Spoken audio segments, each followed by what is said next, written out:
Hey guys, welcome back to Open It and Play. This is Mike, and today we're going to be looking at the Marvel Legends series, Marvel's Rogue and Marvel's Destiny 2-back for the X-Men series. Unfortunately, this is Marvel Legends 2-pack. Marvel Legends multi-packs often have some major disappointments from my experience. I would recommend debating or second guessing your decision to buy a Marvel Legends 5-pack. Every one that I've bought has been a disappointment. It looks like they put, I don't know, a fifth of the effort into the 5-packs, like individual characters. They put one figure's effort into one 5-pack. So, but anyways, the quality just sort of doesn't line up with the prices that they're asking for. I was gonna say I think I actually didn't open this yet, but hopefully this one's not one of the disappointing packs, but I'm afraid it's going to be. It looks like mine was double taped, which is highly suspicious. Maybe this was a returned item. If so, I might be in for a bad surprise. Okay. If you don't know about the characters, this is Rogue from her early days when she's actually an X-Men villain, and Destiny, who is the Brotherhood of Evil Mutants teleporter. I mainly got this for Destiny. She was one of the only figures I didn't have for the characters on the Brotherhood of Evil Mutants. But as for this version of Rogue, I didn't really need it. But it's not bad to have it since she does belong to the Brotherhood of Evil Mutants too. It's just not the iteration that I ever read. So we'll get these out of the package. You can see what I mean. The accessories are going really light from the start. We've got alternate hands. So we'll break them into two groups. So let's put them off to the side, and we'll get these lovely ladies out of the package. The first one we'll go with is Rogue. Okay, so like I said, it's not a version of Rogue that I ever needed, but this is her from her dark days when she's a villain running with Mystique.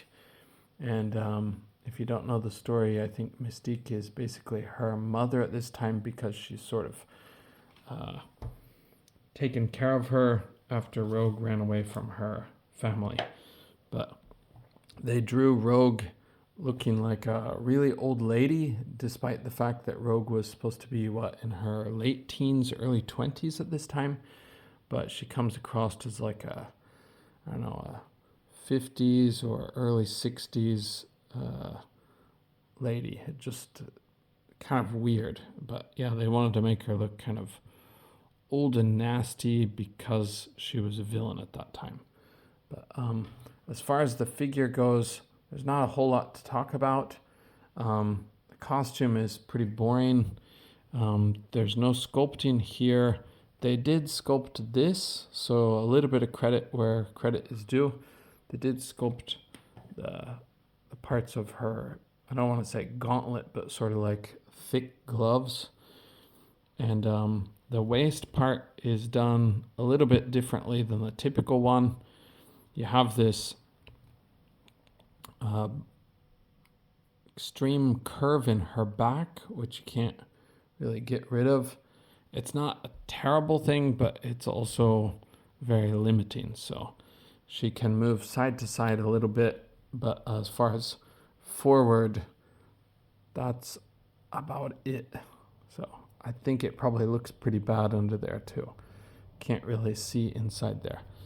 Yeah, can't see from either view, but this part is a softer rubbery texture. So, but anyways, this part is not an overlay. It's actually sculpted on. Oh wait, you could actually maybe take it off, but I wouldn't try to take it off because it does seem to be glued in or molded in. The front part is just solid. So, but looking at her articulation, I would say the face is, for what it's what it's supposed to depict. The face is pretty well done. Does look pretty realistic.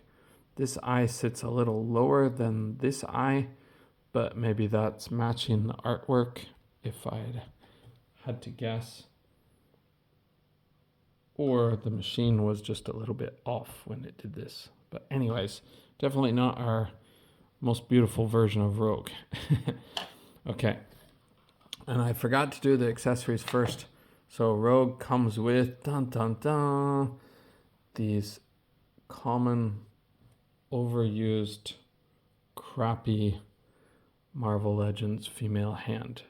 I'm so tired of these sculpts. They need to at least do a mirror image for this and a mirror image for this. At least give us a few more options from that. It's always the exact same thing, so every character has the exact same hands. So that part is so frustrating. But anyways, let's go on to her articulation since there's not a whole lot to talk about. Her head is on... Oh, that's a surprise. Her head is on a dumbbell joint, but it does not function whatsoever. You can get that much range back and forth. Whoops. Sorry. That much range out of it. Really, really pointless. It's just like buried deep down inside there. God, they need to do that properly.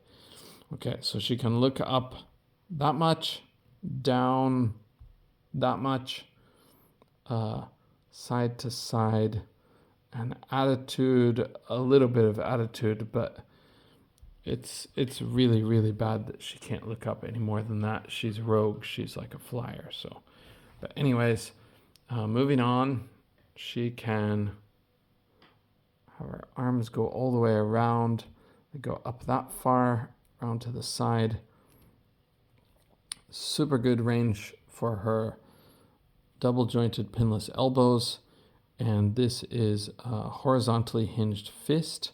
You can get a little bit of range out of it, but this is a rubbery texture, so it does have to push against it. I don't know what happens in the long term if it's posed pushing against it. Okay, the waist we already talked about. I would not try to twist it all the way around because I think you just break your figure. Looking at the legs, she can kick up that far. Back, just a tiny bit. Oh, out to the sides I should do. Out to the sides she can go that far. Sorry guys, it's really not wanting to focus. Okay, there we go.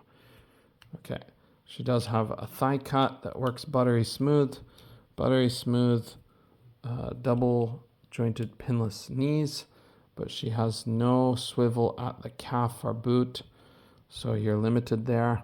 Her ankles will go back all the way, forward a heck of a lot, and she does have ankle pivot.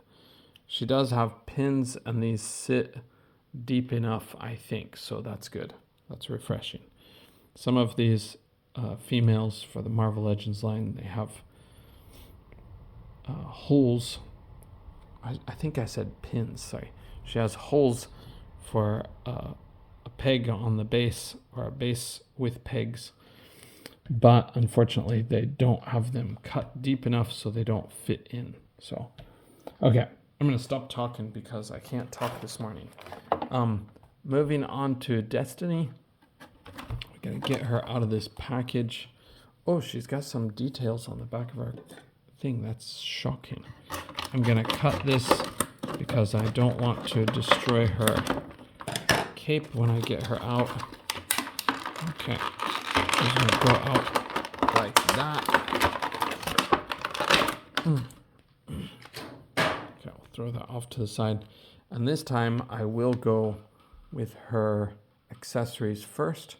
So we have these fantastic accessories. 2 fists.